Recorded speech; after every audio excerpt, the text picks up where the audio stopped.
Exodus chapter 38. They built the altar of burnt offering of acacia wood, 3 cubits high. It was square, 5 cubits long and 5 cubits wide.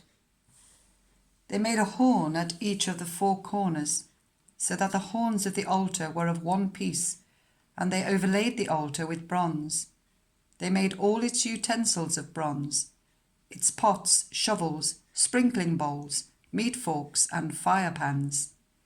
They made a grating for the altar, a bronze network, to be under its ledge halfway up the altar. They cast bronze rings to hold the poles for the 4 corners of the bronze grating. They made the poles of acacia wood and overlaid them with bronze. They inserted the poles into the rings so they would be on the sides of the altar for carrying it. They made it hollow out of boards. They made the bronze basin and its bronze stand from the mirrors of the women who served at the entrance to the tent of meeting. Next, they made the courtyard. The south side was 100 cubits long and had curtains of finely twisted linen with 20 posts and 20 bronze bases, and with silver hooks and bands on the posts. The north side was also 100 cubits long and had 20 posts and 20 bronze bases, with silver hooks and bands on the posts. The west end was 50 cubits wide and had curtains with 10 posts and 10 bases, with silver hooks and bands on the posts. The east end, towards the sunrise, was also 50 cubits wide. Curtains 15 cubits long were on one side of the entrance, with 3 posts and 3 bases, and curtains 15 cubits long were on the other side of the entrance to the courtyard, with 3 posts and 3 bases. All the curtains around the courtyard were of finely twisted linen. The bases for the posts were bronze.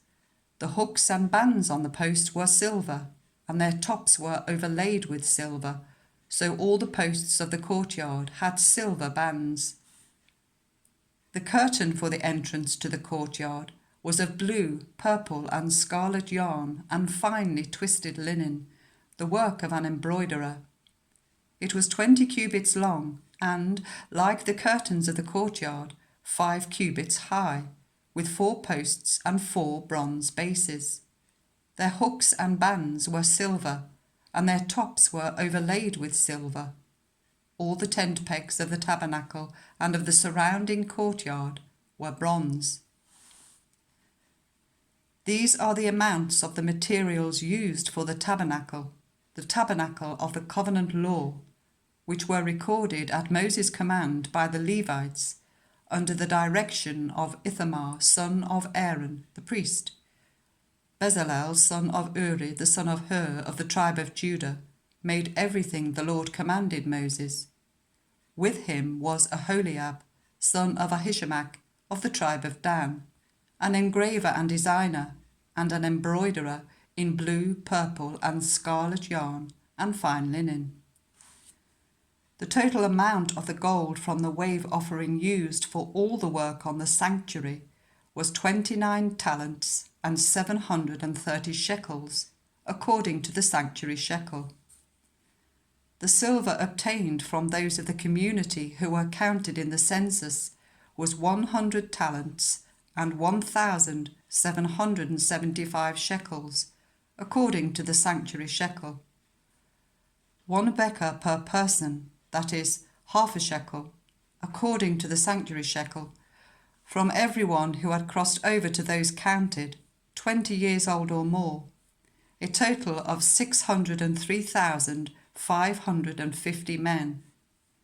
The 100 talents of silver were used to cast the bases for the sanctuary and for the curtain, 100 bases from the 100 talents, 1 talent for each base. They used the 1,775 shekels to make the hooks for the posts, to overlay the tops of the posts, and to make their bands. The bronze from the wave offering was 70 talents and 2,400 shekels. They used it to make the bases for the entrance to the tent of meeting, the bronze altar with its bronze grating and all its utensils, the bases for the surrounding courtyard, and those for its entrance, and all the tent pegs for the tabernacle, and those for the surrounding courtyard.